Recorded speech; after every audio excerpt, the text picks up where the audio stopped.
बिस्मिल्लाहिर्रहमानिर्रहीम। अच्छा भाई, आज का जो हमारा सेशन नंबर 8 है डार्ट का, जिसमें हम पढ़ेंगे जेसन। What is Jason? पहले तो आप लोग बताएं भाई। जावा स्क्रिप्ट ऑब्जेक्ट नोटेशन यानी कि जिसको हम जेसन कहते हैं, is a what it is a text based open standard design and develop for data interchange that is human readable. अब मैंने आपके सामने एक डेफिनेशन पढ़ दी और आपको बिल्कुल भी समझ में नहीं आई होगी पढ़ के कि Jason is a text based open standard design develop for data interchange that is human readable. अब ये डेफिनेशन से आप नहीं समझ पाएंगे अनटिल अनलेस मैं आपको एक बेसिक सी एग्जांपल के थ्रू ये चीज़ समझाऊं। तो जावास्क्रिप्ट ऑब्जेक्ट नोटेशन, कुछ की पॉइंट्स हम यहाँ पर देख लेते हैं। सबसे पहले कह रहे हैं कि जावास्क्रिप्ट ऑब्जेक्ट नोटेशन क्या है? एक लाइट वेट डेटा इंटरचेंज का फॉर्मेट है that is easy for humans to read and write. इंसानों के लिए आसान है कि वो इसे पढ़ सकें और इसे लिख भी सकें। And easy for machines to parse and generate. और कंप्यूटर के लिए भी आसान है कि वो इसे पढ़ सकती है और जनरेट भी कर सकती है। यानी इंसानों के लिए भी एक ऐसा फॉर्मेट है जो इजीली पढ़ सकते हैं, लिख सकते हैं। अब ये बात की क्यों जा रही है यहाँ पर कि आसान है इसको लिखना और पढ़ना? ये क्यों की जा रही है बात, ये अभी मैं आपको बताता हूँ, एक्सप्लेन करता हूँ। डार्ट जो है एक प्रोग्रामिंग लैंग्वेज है जिसको गूगल ने बनाया है। ये बिल्ट इन सपोर्ट रखती है, बिल्ट इन सपोर्ट प्रोवाइड करती है कि इसके थ्रू जेसन के ऊपर काम किया जा सके। ये सारी बात की बात है, लेकिन हम पहले ये समझ लेते हैं कि जेसन का इस्तेमाल होता कहाँ पर है और क्या है। तो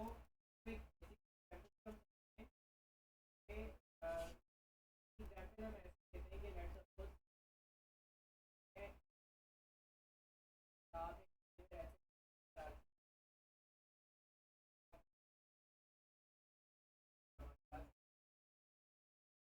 हम क्या करें कि कराची से लाहौर जो है वो पार्सल जो है वो मेरे पास यहाँ पर समझ लो कि मेरे पास यहाँ पर कुछ भी हो सकता है यहाँ पर लाहौर। तो के लिए हम किसका सहारा लेते हैं? सर्विस का। अब सर्विस वाले सामान क्या करेंगे जो उनको प्रोवाइड करूँगा, तो सर्विस वाले सामान क्या करेंगे? पैकेजिंग करेंगे ना। बगैर पैकेजिंग किए, बगैर लेबलिंग किए उसको नहीं बेचना, वरना तो जरूर। तो मैं कराची पास और सेंड करना है, मैं कोरियर सर्विस का इस्तेमाल करते हुए सामान, हमें जब कोरियर सर्विस के सामान तो क्या करेंगे? पैकेजिंग में कन्वर्ट करेंगे। तब इसको रैप अप करेंगे, पैकेजिंग ऊपर कर देंगे और फिर ये ऊपर लेबलिंग वगैरह करने के बाद ये किस जगह जाएगा, किस नाम से जाएगा, इसमें क्या क्या है, कितना वजन है, सारी चीज़ें लेबलिंग करने के बाद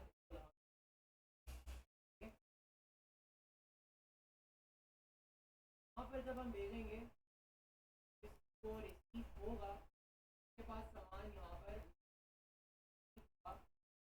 पैकेजिंग के फॉर्मेट में अनपैक करेगा, अनपैक करके जो सामान एंड वाइस वर्सा भी हमारे पास के पास और से भी कोई सामान आता है तो उसका भी सेम तरीके का होगा। प्रॉपर पैकेजिंग के कन्वर्ट करके फिर जो है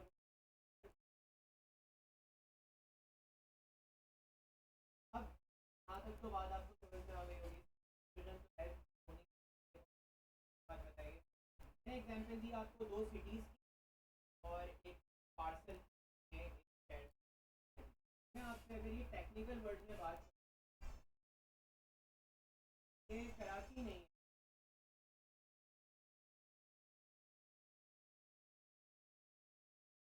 ये आपका लाहौर,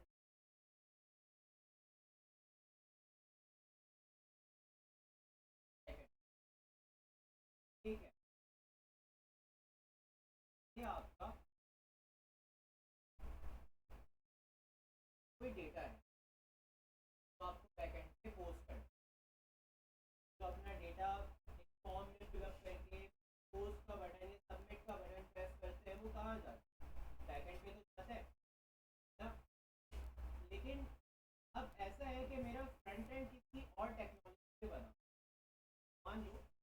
जो फ्रंट एंड है वो बना हुआ है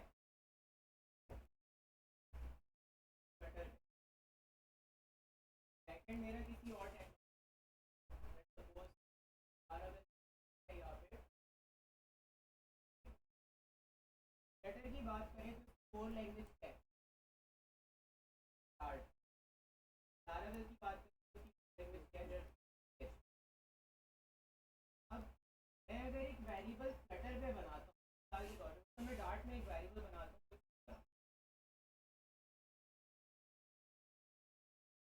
क्या ये एग्जैक्ट वेरिएबल PHP में अंडरस्टैंड किया जा सकता है?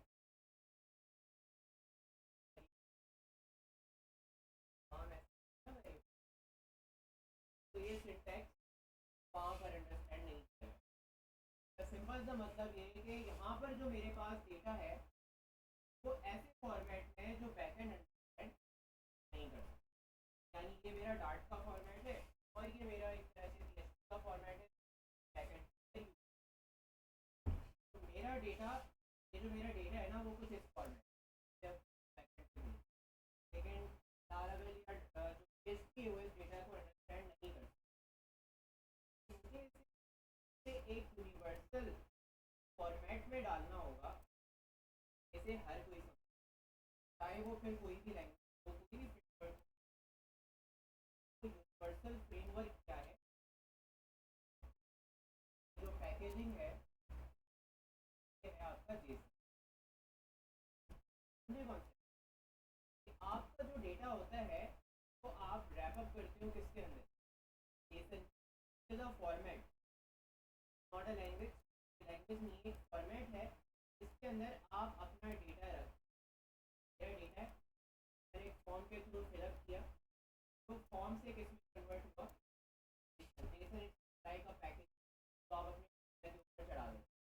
ठीक है, अब जब ये आपके पास जेसन में कन्वर्ट हो गया तो ये इस काबिल है कि इसको बैकएंड के ऊपर सेंड, यहाँ पर क्या रिसीव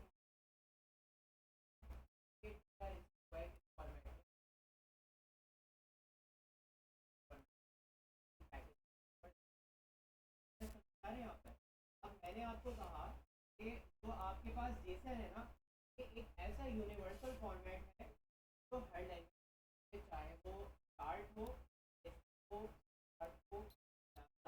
हो या कोई भी लैंग्वेज हो, ये ऐसा फॉर्मेट है जो हर लैंग्वेज अंडरस्टैंड करती है।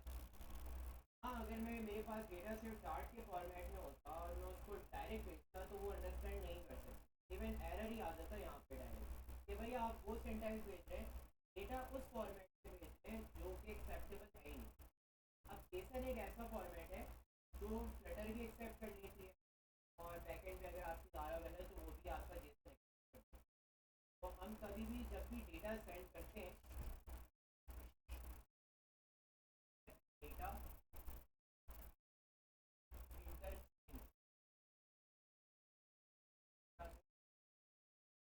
करना, डेटा भेजना या डेटा मंगवाना, तो उस तरीके उस फॉर्मेट के लिए बेसिकली हम जेसन को इस्तेमाल करते हैं। अपना डेटा जो है वो हम किसमें कन्वर्ट करके जेसन के अंदर, ताकि ये सर्वर पे भेजा जा सके। सर्वर से भी जब हमारे पास डेटा आता है वो भी किस फॉर्मेट, जेसन में। यहाँ पर मैं एक और कॉन्सेप्ट, यहाँ तक क्लियर है, आई होप सो ये क्लियर होगा। मैंने एक बात यहाँ पर आपसे कही है कि मेरे पास डेटा है, मेरे पास डेटा है, मैंने इसे तब्दील किया है, मैंने इसे ऊपर पैकेजिंग चढ़ा दी है किस, जब आप अपने डेटा को डील करते हैं, जब आप डील करते हैं के अंदर, तो आप बेसिकली क्या कर रहे हैं,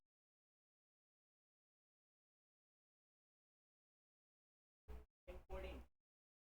जब आप अपने डेटा को फॉर्म में है तो जेसन में कन्वर्ट करते हैं, मीन्स आपने क्या किया, अपने जेसन को जेसन में इनकोड कर दिया, अपने डेटा को जेसन में इनकोड कर दिया। एंड वाइस वर्सा जब होता है कि जब डेटा आया जेसन में था, इसे अनपैक, जब अनपैक कर रहे होते हो तो क्या होता है,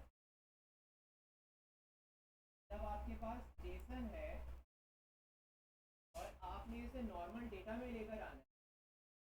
आप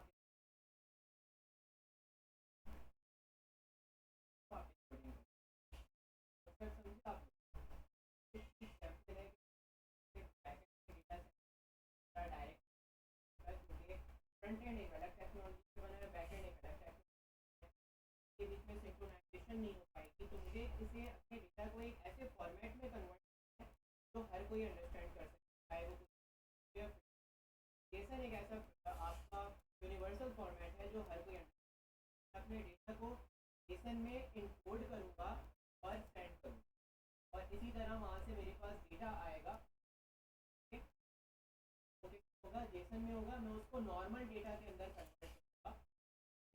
नॉर्मल डेटा से मुराद यहाँ पर क्या होगी, चार्ट का चार्ट में एक वेरिएबल जाता है, चार्ट के अंदर जैसे आप वो नॉर्मल फॉर्मेट, ठीक है। तो मैं फिर अपने डेटा को यहाँ पे डिकोड करूँगा। अच्छा, अब मैंने यहाँ पर आपको बताई कि सर्वर पे डेटा भेजना और सर्वर से डेटा मंगवाना, ये काम होता है किसके थ्रू पॉसिबल, डेटा भेजना होता है सर्वर से डेटा मंगवाना, इसकी मदद से किया जाता है।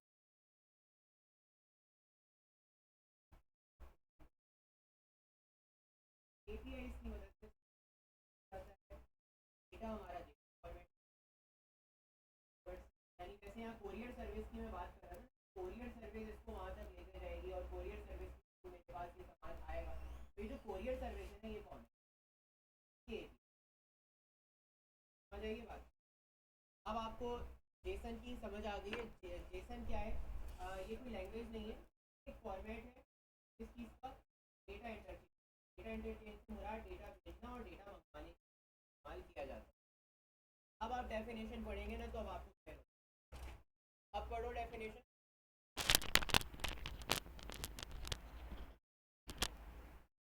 क्या कह रहे हैं कि JSON is a light weight data interchange format that is easy for humans to read and write. अब इस बात पे आते हैं, यहाँ पर ये कहा जा रहा है कि इंसानों के लिए आसान है इसे पढ़ना लिखना।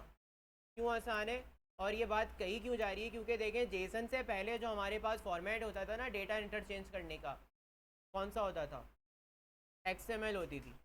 XML आप लोगों ने अगर यूज़ की हो या पढ़ी हो तो आपको आइडिया होगा कि XML किस तरह की लैंग्वेज है, यानी एक्सटेंसिबल मार्कअप लैंग्वेज, जो आप सेकंड सेमेस्टर में भी पढ़ते। मैं दोनों का कंपैरिजन करके दिखाता हूँ आपको।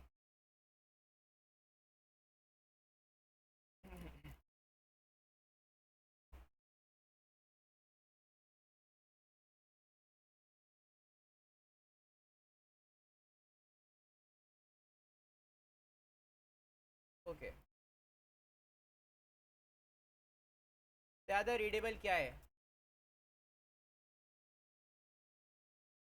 XML रीडेबल नहीं। तो यहाँ पर ज़्यादा इजीली हम पढ़ पा रहे हैं जेसन को, इसमें लाइक क्लियरली चीज़ें लिखी हुई हमें पता चल रही हैं, मोर रीडेबल है, मोर कंसाइज है और ज़्यादा लाइट वेट है। क्योंकि जेसन ना कोई लैंग्वेज नहीं है, ये सिर्फ एक फॉर्मेट है, लिखने का तरीका है, डेटा को भेजने का एक तरीक़ेकार है, कोई लैंग्वेज नहीं है। तो इस वजह से ये बहुत ज़्यादा नहीं ना, फ़र्क है। वो लैंग्वेज है, XML लैंग्वेज है, उसके अपने रूल्स हैं, उसकी अपनी काफ़ी सारी खुद की काफ़ी सारी प्रॉपर्टीज़ हैं, सही है। तो इसमें क्या होता है कि आपने जिस नाम से टैग ओपन किया है ना, इसमें आप किसी भी नाम के टैग्स बना सकते। तो लाइक एज का टैग ओपन किया, इसके बिटवीन एज लिखी और फिर एज के टैग को मैंने क्लोज कर दिया, तो ये XML है। तो ये ना थोड़ी सी हैवी होती है क्योंकि इट्स अ लैंग्वेज, ठीक है। इससे और भी काम किए जाते हैं, इसको सिर्फ डेटा इंटरचेंज में इस्तेमाल नहीं किया जाता, इसको एंड्रॉयड डेवलपमेंट में फ्रंट एंड बनाने में भी इस्तेमाल किया जाता है। अगर आप लोगों ने एंड्रॉयड जावा कॉटलिन कभी पढ़ी हो या देखा हो उसका कोड, तो वहाँ पे फ्रंट एंड बनाने में XML का हम इस्तेमाल कर रहे होते हैं, ठीक है भाई। तो बात यह है कि अब ज़्यादातर जो है ना, आप कह लें कि 80 to 90% जो है ना जेसन का इस्तेमाल हो रहा होता है। ये ज़्यादा लाइट वेट है और इसको APIs के अंदर हम इस्तेमाल करते हैं डेटा सेंड करने के लिए या डेटा गेट करने के लिए, ठीक है। तो इस वजह से यहाँ पर ये बात कही जा रही है कि ये ज़्यादा आसान है इंसानों के लिए कि वो इसे लिख सकते हैं और पढ़ सकते हैं, एंड कंप्यूटर्स के लिए भी आसान है कि वो इसे पार्स कर सकते हैं और जनरेट कर सकते हैं। अब डार्ट जो कि एक प्रोग्रामिंग लैंग्वेज है, वो जो गूगल ने बनाई है, वो बिल्ट इन सपोर्ट रखती है कि आप इसकी कुछ लाइब्रेरीज़ की मदद से जेसन पे काम कर सकते हैं। अब जेसन पे काम करने से क्या मुराद है? देखो भाई, आपका नॉर्मली डेटा जो है ना, वो डार्ट में किस फॉर्मेट में होता है? डेटा फॉर्मेट क्या होता है? आपके पास लिस्ट होती है, मैप होता है, इंटीजर है ना, स्ट्रिंग होती है। ये आपका डार्ट का लोकल फॉर्मेट है। अब डार्ट आपको ये सपोर्ट देती है कि आप अपने इस डेटा को ना, जो इस फॉर्मेट में जेसन में भी तब्दील कर सकते हैं। और ऑब्वियसली करना पड़ेगा, क्योंकि डेटा सेंड करना है तो उसको हम डेटा को कन्वर्ट भी करते हैं। तो चलिए हम देखते हैं कि यहाँ पर किस तरह हम जो है ये काम कर सकते हैं। तो मैं इसके लिए एक सेपरेट प्रोजेक्ट बना देता हूँ। बाकी इसमें कोई सवाल है तो पूछ लो। अच्छा, एक चीज़ जो मैं आपको यहाँ पे और बताता चलूँ कि इसको यहाँ पर जेसन कहा क्यों जाता है, जावास्क्रिप्ट ऑब्जेक्ट नोटेशन। क्या ये जावास्क्रिप्ट में लिखी हुई है? क्या इसका जावास्क्रिप्ट से कोई लेना देना है? नहीं, ऐसा कुछ भी नहीं है। इसको जावास्क्रिप्ट ऑब्जेक्ट नोटेशन बस एक मुनासबत से कहा जाता है। मैं आपको बता दूँ,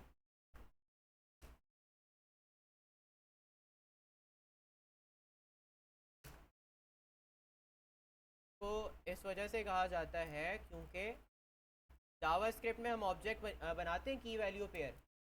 जावास्क्रिप्ट में बनाए कभी आपने की वैल्यू पेयर्स, है ना? बिल्कुल बनाए होंगे। अगर जावास्क्रिप्ट पढ़ी है तो ये तो लाजमी सी बात है कि आपने ये काम किया होगा। तो ये देखो, ये जेसन है और ये जावास्क्रिप्ट का एक बेसिक सा ऑब्जेक्ट है।